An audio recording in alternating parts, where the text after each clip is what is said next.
Welcome to The Real News Live. I'm Paul Jay in Baltimore, and today we're going to go live with Larry Wilkerson. But just before we do, let's remind ourselves of a little bit of history. There was an agreement about the North Korean nuclear program, and that's towards the end of 1994 with the Clinton administration. And the agreement essentially, at least the main points, went like this. North Korea would allow the IAEA to conduct routine inspections of nuclear facilities and remain a party to the Nuclear Proliferation Treaty. U.S. would lead the effort to build 2 light water nuclear reactors in North Korea to compensate for the loss of nuclear power. Target date to build those, 2003. Until they were built, the U.S. would supply the North with 5,000 tons per year of heavy fuel and the U.S. would suspend Team Spirit military exercises with South Korea. The U.S. would lift sanctions, remove North Korea from its list of state sponsors of terrorism, normalize the political relationship, which is still the subject to terms of the 1953 Korean War armistice. Both sides would provide formal assurances against the threat or use of nuclear weapons. So what happened to that agreement? Well, now joining us to discuss that and the current situation of the confrontation in the United States and North Korea is Larry Wilkerson. Larry joins us from his home in Falls Church, Virginia. Larry's a former Chief of Staff to U.S. Secretary of State Colin Powell. He's currently an adjunct professor of government at the College of William and Mary and a regular contributor to The Real News. Thanks very much, Larry, for joining. Good to be with you, Paul. So before we get to the sort of current situation, what happened to that agreement? Because that agreement, in theory, would have frozen or eliminated the North Korean nuclear weapons plant program, and we wouldn't be in the moment we're in. Let me refer your listeners to the American Conservative magazine and an article I wrote about 2 weeks ago featured in that magazine. It goes into great detail about this, but you got the details fairly correct. We had even, I might add, at the end of the period of negotiation and diplomacy, high-level cabinet officials from the United States going to Pyongyang and actually meeting with high-level people from North Korea in consonance with the agreement that we would have higher and higher level meetings and talks, and we would normalize relations. That was the ultimate result to be desired of all these diplomatic moves. What happened to it is questionable even in the intelligence community. And I was there in 2002 when we brought these questions to President Bush, and when Jim Kelly, the Assistant Secretary for East Asia and the Pacific, actually went to Pyongyang and confronted Kang Sak-ju and Yi Gun and others in the Korean establishment with the intelligence we had that said they were cheating, that they were in fact developing a hedge strategy which consisted of a different approach to a nuclear weapon. Back up just a moment. What you just described was for the reactor at Yongbyon, which was a plutonium-producing reactor, and the reprocessing facilities necessary to make that plutonium into weapons-grade material. We had frozen that program. I might point out the most dangerous program because that's the fastest and easiest, if there is an easy, route to a nuclear weapon. So we'd frozen that. We'd taken care of that.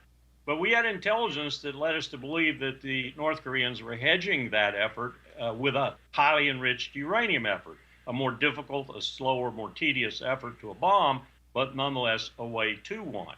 And so when Jim Kelly confronted Kang Sak-ju and Yi Gun, they admitted to the program. They as much as said in such a forthright way that they had this hedging strategy that when I was debriefed on this, when a number of our people came back from Pyongyang who had been there with Jim and debriefed me, including Jim himself, I began to think, well, you know, they just essentially told Jim, you guys were not living up to the agreed framework, which you just described. So we're hedging our bets. Yes, we do have an alternative program. What the intelligence community could not determine, and to this day I don't think they can determine it, was whether or not the North Koreans actually started this hedging strategy before they even entered the talks or during the talks, or whether indeed, as a result of our not living up to the agreement the way we had promised, they started this program. So who knows? At any rate, it had frozen the most dangerous route to a nuclear weapon, and it had put inspectors on the ground in North Korea. Now, why would I say the North Koreans thought we weren't living up to it? Because we weren't.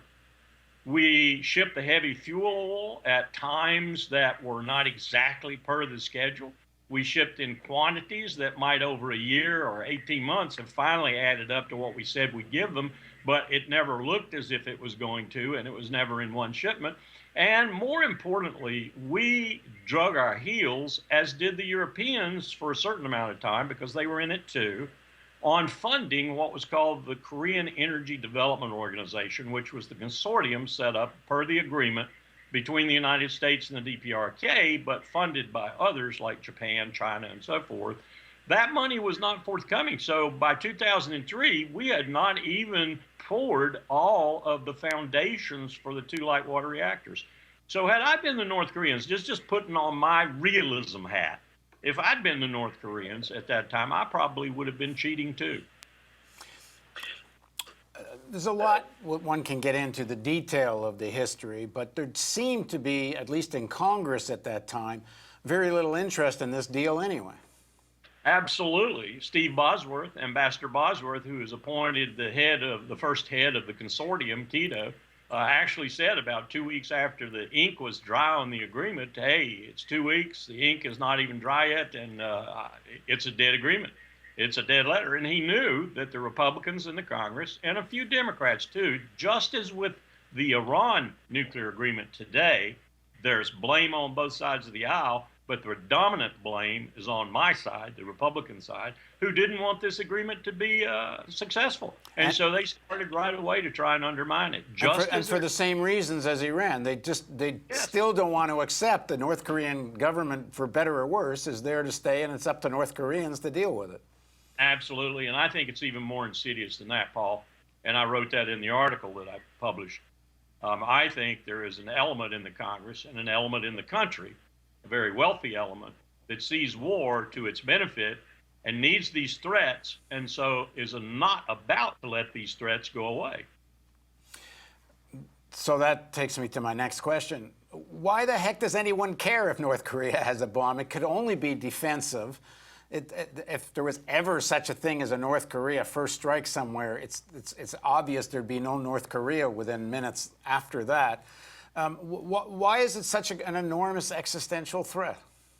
I've had conversations just like that with senators and with representatives in our Congress, and generally speaking, if they have some brains, and that's a real qualifier these days, they will say something like, well, it's not really that we're concerned about. We know deterrence works. We know it works. We know that Pyongyang would disappear. We know that they know that, and therefore they are deterred. But what we're worried about is they'll sell it to terrorists. Well, I addressed that in my article, too. Nuclear forensics are so sophisticated today, and believe me, I've been there and been briefed on them. I saw them operate during our breakdown of the AQ-CON network in the early 2000s, for example. They are so sophisticated, Paul, that with 60 to 90% certainty, we would know where nuclear material came from if it were exploded in a plutonium-based or uranium-based bomb. And any American president is going to act even on the low end of that certainty, 60%. So any state selling nuclear material to a terrorist organization has to know that if that terrorist organization ever uses that material, that state is going to be punished, and punished majorly. Now, there's still no definitive evidence that they actually have a bomb as such. We interviewed earlier today Robert Kelly, who's a former IEA inspector, and he was saying, based on the actual data that intelligence agencies have so far, this could be just nuclear material blown up by a missile. There's no actual evidence it was a weapon, a sophisticated bomb. He says you actually have to get some of the residue of the explosion to know really what it was. Let me just tell you from my own experience that we do collect residue. We do a very sophisticated analysis through a number of mechanisms and means.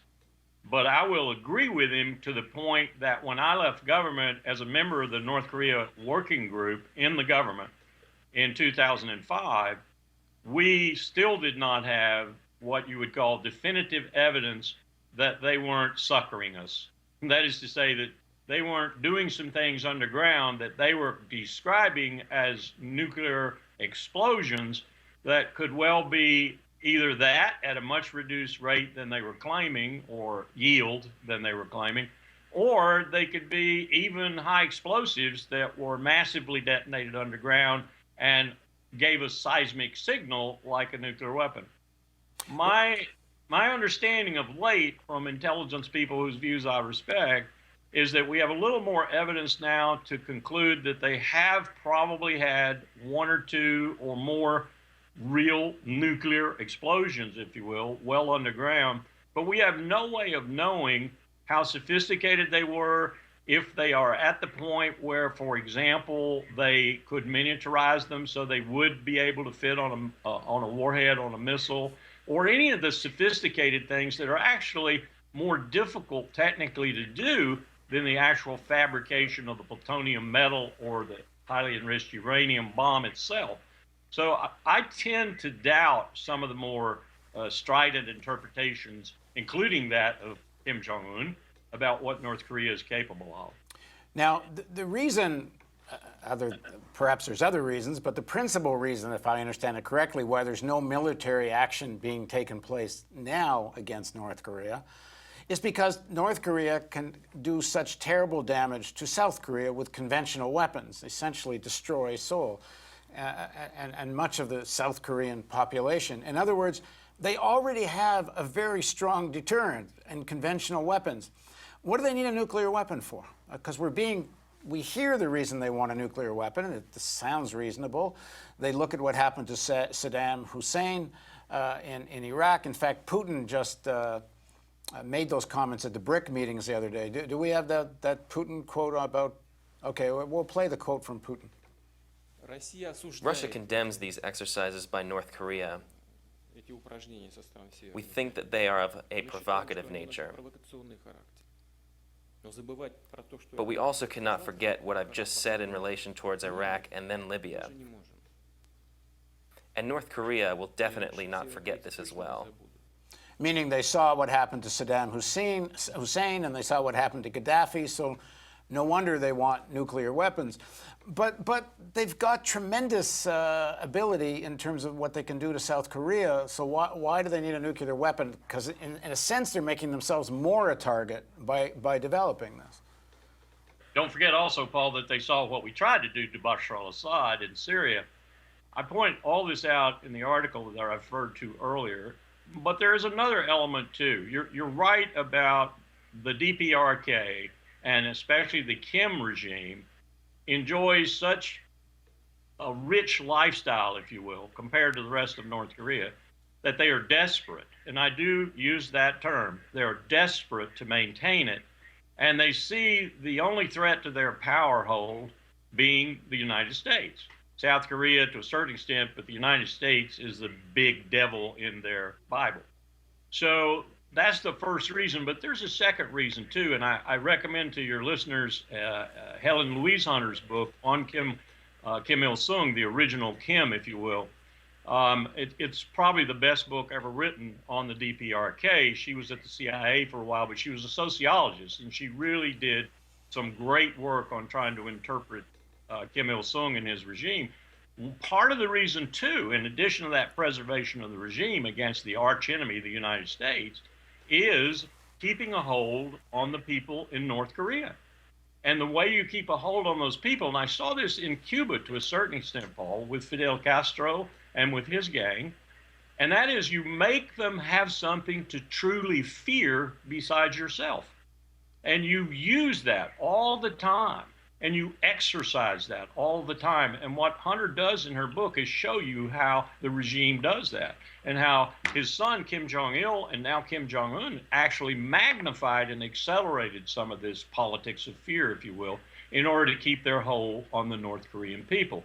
So that's part of it too, is keeping that bugaboo there, keeping that threat there, keeping that bear there.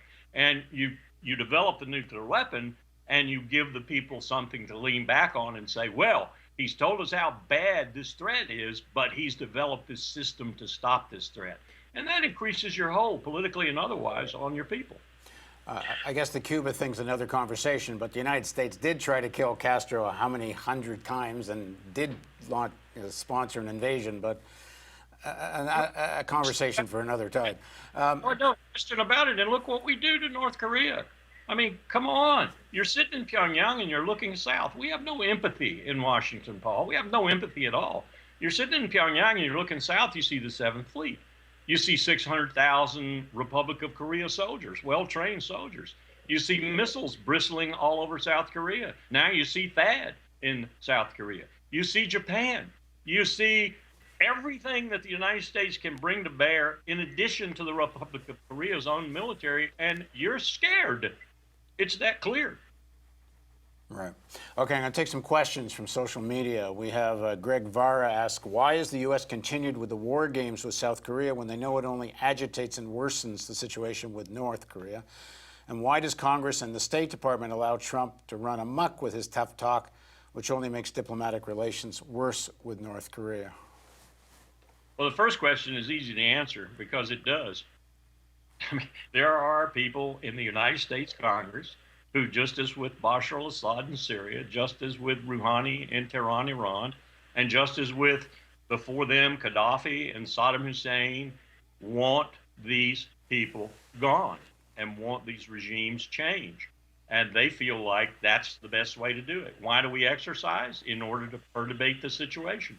Why do we send the fleet close to the shore? Why do we sail carriers there? Why do we fly bomb-laden jets along the demilitarized zone?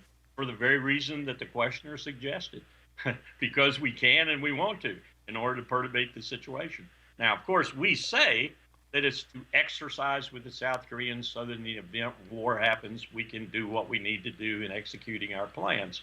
Well, that's secondary to it, perhaps. But you don't need to do these things, and you certainly don't need to do them, and I point this out in my article, in the strident way we've been doing them that exacerbates the situation. For example, during the agreed framework, when we were negotiating that, we stopped a massive exercise, which I'd participated in 4 times on the peninsula, called Team Spirit.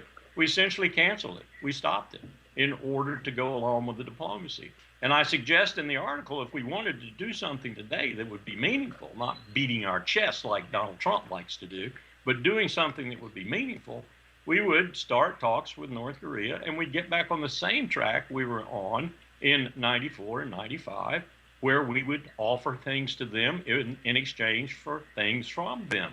Like, for example, cease your ballistic missile testing, cease your nuclear weapons testing, and we will cease our exercises in the South. That's a simple proposition, and you could go from there into building confidence measures and so forth. And people have said back to me, well, they do the same thing they did in 1999 and 2000. They'd get an alternative program, they'd cheat, they'd build more nuclear weapons and everything else.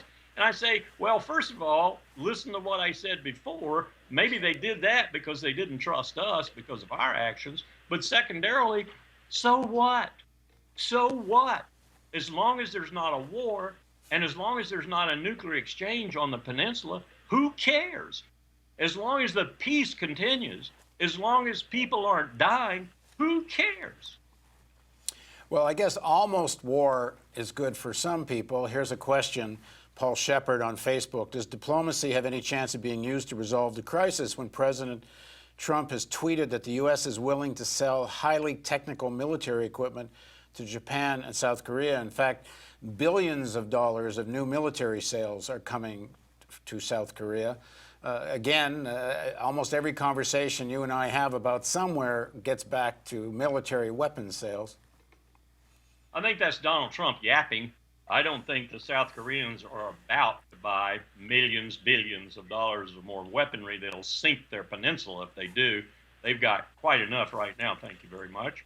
And it's fairly modern and it's very capable equipment. And Japan, Prime Minister Abe is starting his own armaments industry. Prime Minister Abe has been very public. He wants to sell warships, submarines, tanks, and other implements of war to the world just the way the United States does. Prime Minister Abe is doubtfully going to buy more U.S. equipment if he's trying to sell his own Japanese equipment to the rest of the world. So this is Donald Trump not knowing what the hell he's talking about.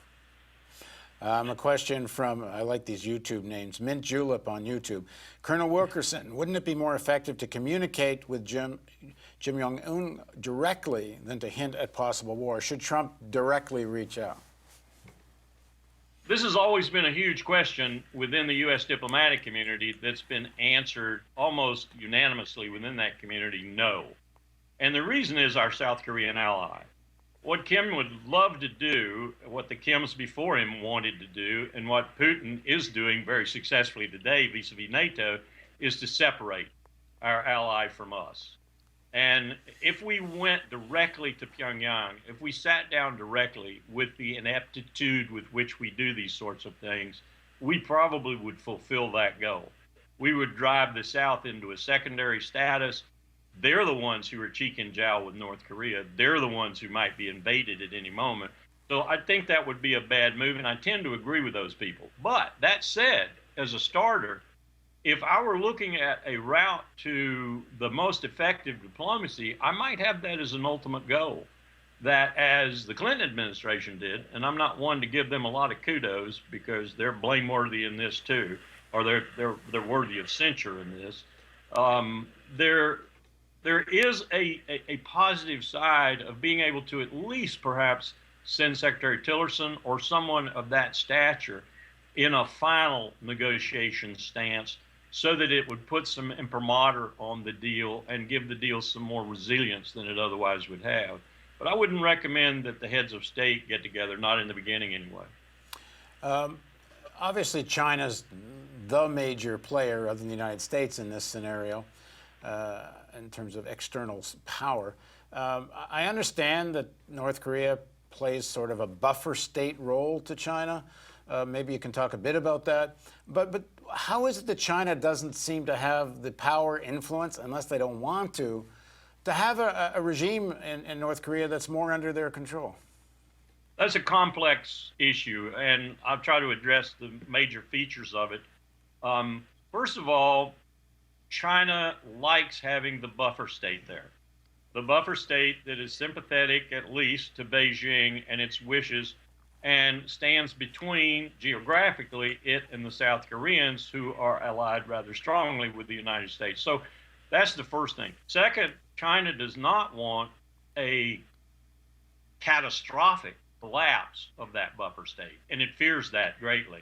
China has had at times a real problem controlling the flow across the river, for example, because North Koreans, under times of great stress, famine, and so forth, have just unasked the country, and they come into China. And China already has a very, very difficult time with that particular province, a difficult time economically, a difficult time with water and food and so forth. So they don't want this massive influx of North Koreans into that province.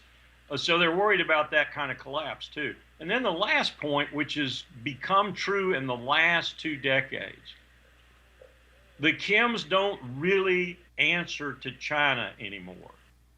They know that they've got a certain lifeline to China that China won't break because of what I just said. They don't want that catastrophic collapse, which if they broke that lifeline, things like food and oil and so forth, and some commerce, North Korea might be in the position to just collapse. So they're going to keep them on life support, if you will. And anything beyond that becomes difficult for China, if not impossible for China to do. Now, China is as irritated and perhaps even in ways frightened by what North Korea is doing with nuclear weaponry as anybody else in the world.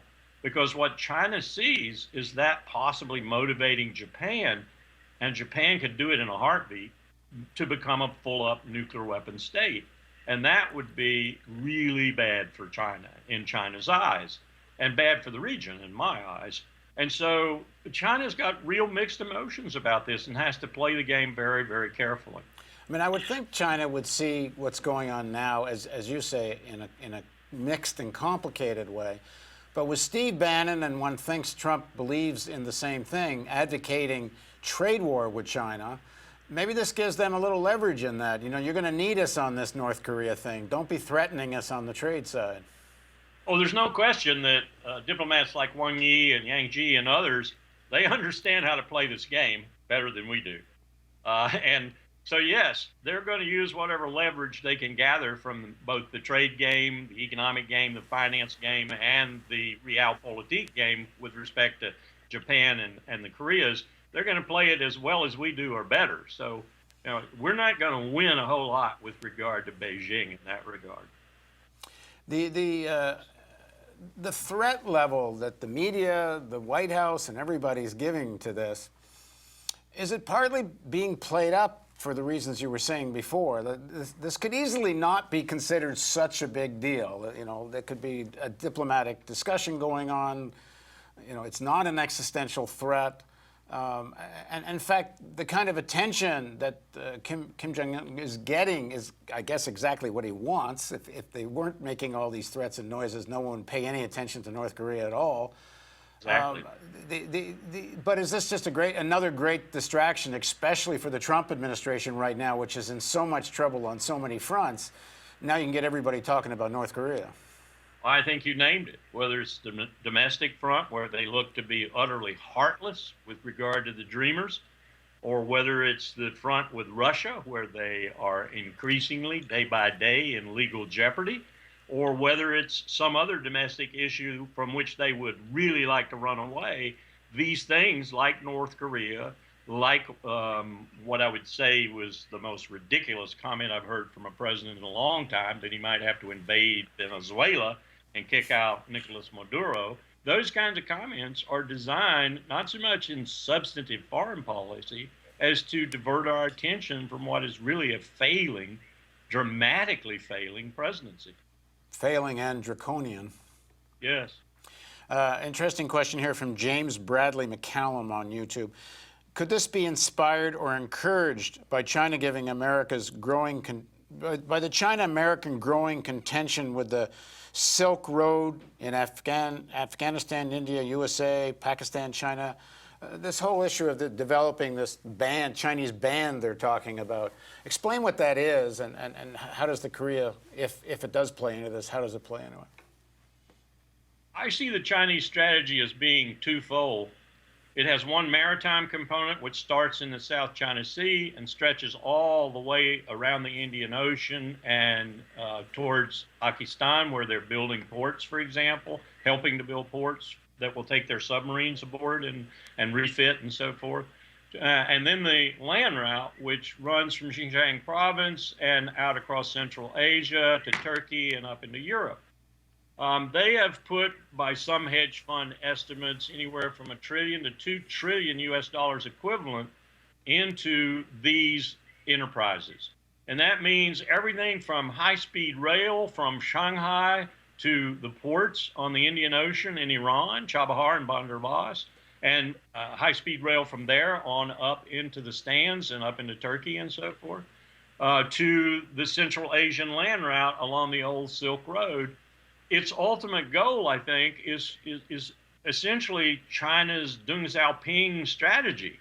It's still being implemented and probably will be implemented for the next generation, and that is to just bring the United States to its knees economically, not to fight a war, not to have a single bullet go down range, not to have a single bomb drop, but to so outproduce us and thus take over the world's consumption market. That is to say, they're going to be the principal seller to Europe. They're going to be the principal seller to Central Asia, to Iran, to Southwest Asia, to Africa, and ultimately to the Western Hemisphere. And that way, they're going to defeat us. They're going to be the largest, biggest, most powerful economic power in the world. And oh, by the way, that means that they can afford the most powerful military in the world. And that's their strategy. And we stand in the way of that in the South China Sea, and we stand in the way of it in Afghanistan and elsewhere too, but those places most prominently. Well, why do you frame it as defeat us and such? Why isn't it they've got a lot of people, their economy, they have a big growing capitalist economy, they need lots of raw materials. Sure, they need markets and they want to buy stuff and sell stuff. I mean, why is it about defeating America as opposed to China's trying to grow the same way any major capitalist country would? Well, defeat's a strong term that comes from my military profession, I guess. Maybe overcome or overwhelm or put us in a second, third, fourth place, the phraseology that you prefer. But let's face it, Paul, this planet is a finite resource. Nowhere on Earth is that becoming more realizable, more recognizable than in our own country as we ignore completely, virtually, some of the impacts that climate change is going to have on us. So it is a finite resource. That's why you have billionaires struggling to get off this planet. And it is a zero-sum game in that respect. Maybe for a long time, maybe for 5,000 years, it wasn't so much a zero-sum game because there was enough for everybody. But everybody is too many now, Paul. And so it is a zero-sum game in many respects. So he who is on top on the shoulders, so to speak, of lots of other people who aren't on top. And I think China's strategists realize that. And I think they want to be the ones on top when the music stops. Well, there's another way to look at it, which is, and I think the only survivable way to look at it is if all the various countries collaborate on dealing with climate change and developing alternative sources of energy, and then it's not a zero-sum game. Well, then we have to stop the economic model we've both employed rather rapaciously for China and certainly rapaciously for us for much of our history, that seems to be screeching to a halt. We have to do away with the Chicago school, as it were. We have to start thinking about something other than growth. How do you grow when there's no more room to grow? How do you grow when there's no more way to grow feasibly, sustainably, and rationally? What do you substitute? So far, China's using the rapacious model of capitalism to a great extent, more so than even we are. Look at Israel. In the Mediterranean, there's no more rapacious, predatory capitalist state than Israel. We've got to change a lot, Paul, if we're going to have a different attitude towards the economy and towards people in general and do some of the things that you just suggested might be possible. Yeah, I agree with that. There's going to have to be a different economic model. It can't be this one, because I think you're right. This one does lead to the kind of international competition that leads to great wars. Okay, last question, which kind of comes out of a bit of this discussion. Someone asks, why do you still call yourself a member of the Republican Party, and what does it take for you to break your ties to it? Because the person writing, I'm trying to find the name of the person here, but anyway, I can't find it fast enough. But they asked, given the way you talk has so little to do with the way the Republican Party today talks, why you still consider yourself in it? I went back, Paul, yesterday, and I listened to the 1980 debate between George H.W. Bush and Ronald Reagan. I think it was the third debate, maybe the second one. They were asked a question about immigration. Go back and listen to George Herbert Walker Bush's answer. Go back and listen to Ronald Reagan's answer, where he largely agreed with Herbert Walker. That is the Republican Party of which I was a member. I think now, to the person's question directly, I'm going to preside over the suicide of the Republican Party. And frankly, if I make it and I'm there, I'm going to be smiling when I put the cross over them. Thanks for joining us, Larry. Thanks for having me, Paul. And thank you for joining us on the Real News Network. We'll be live with a special guest next week. Please join us for that.